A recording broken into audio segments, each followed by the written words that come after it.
ladies and gentlemen, welcome. You're allowed to say welcome back. Thanks. My name is Tallulah Grace of the show Feathers and Toast. Thank you very much. Now, you've probably heard of me, I'm very famous, especially in France. It's not actually funny, darling, but feel free to laugh at that bit. But it's very, very true. And when you are famous, ladies and gentlemen, you are often asked to do these kind of things. To open cabarets, to open, UN conventions, talk at the White House, that sort of minute little details that one does when one is famous. And I should tell you, I'm famous for my show Feathers and Toast because I am a cooking mime. I'll let that hang there. It's quite a hard concept to get your head around. And I've started a revolution, ladies and gentlemen. Yes, I am saving the world one sandwich at a time. Thank you very much. Thank you for that appreciation. This is brilliant audience. So I've been asked, to introduce the cabaret people and to give a bit of a history about the cabaret and can and whatnot.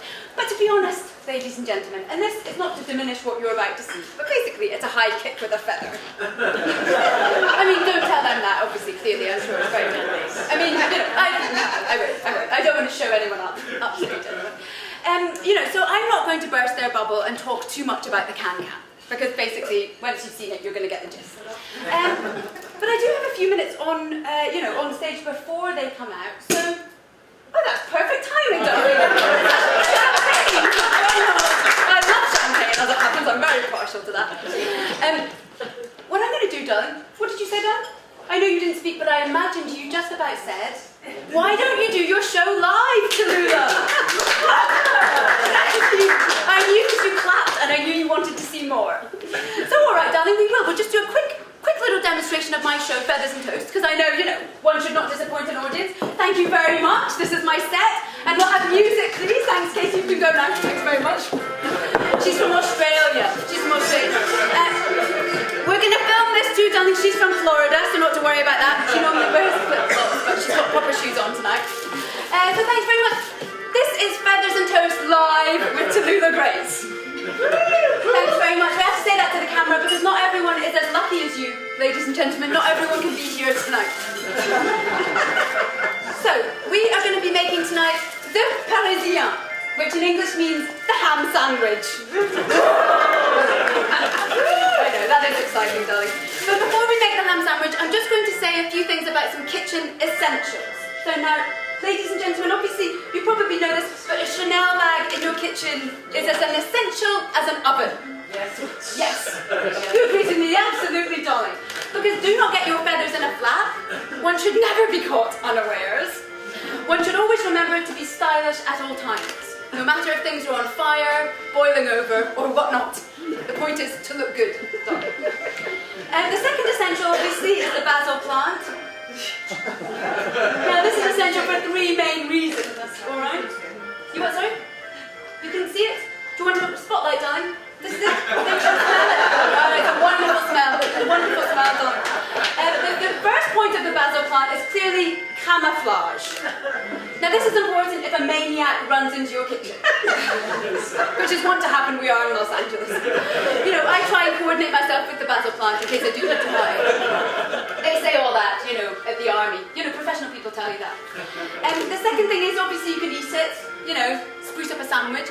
And the third thing is, if you are feeling a little faint, darling, just have a good smell. As you so clearly know that, darling. We are on to the same track, you with your champagne and loving basil. So there we go, the basil plant. And the final thing you should never be without in the kitchen, darling, is a little friend. Oh, yeah.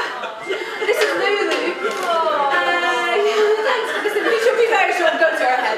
Go to her little beret head. And you should try and get an animal that resembles you. Chic, stylish, a little bit French. And so this is Lulu. But feel free to get a fish or whatever you think might resemble you. Lulu's there. She quite likes that. Okay, so now we are going to be making the ham sandwich. Now, darling, the first thing to do is remember your vintage gloves. Yes. Do not try and tackle a sandwich, darling, as you well know, without a glove. Because the point is, you are about to be dealing with a very sharp object. And I've just realised that I forgot to put my knife in the bag. So I am just going to have to mime the knife. You're going to have to imagine the daggers that I normally cut bread with. So obviously, there may be an accident where you go hurtling through the bread and cut your finger. Darling, simply put, a glove offers protection. These are vintage, so these have got little vintage beaded bits as well, doubling the protection for that. Okay, so you've cut your bread. Now the next thing to do to remember, actually, before we cut the bread, is to not be afraid of the bread. Do not be scared. Now, bread is a bit like a dog, and it can sense your fear. It is quite serious, that. So take a firm grip of the bread. Do not be afraid to show who is boss. And it's you, darling. Let me tell you, you're not going to be cowed by a bit of bread. Okay, so you have your bread, you're quite firm, you're quite strong, you've got your glove. Now you've got to imagine that I've got a dagger. Obviously I've forgotten that. I am a mime artist, so I'll try and mime it. Now, dealing with a knife is a bit like dealing with a firearm. You want to think about exhaling, you know, as you would pull the trigger. You do not want to be inhaling as you're cutting your bread because you're going to jam it. You know, darling. I saw that smile of recognition. You've had a problem, haven't you? You've hacked into a baguette before. Yeah, well, it's all in the exhale. Obviously, nobody tells you that, but you know, here I am. And so you're exhaling through your bread. And try and take that into a nice little movement. Quite nice.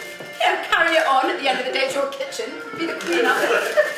Okay, so there you've got to imagine you've cut open your bread, it's beautiful, you're looking at it a bit like a book. It's an exciting book, darling. Yes, it is. It's my autobiography. I can only imagine the excitement of that. Okay, so you've got your open bread, like a book, having a little thing. And then, darling, the most important bit is butter.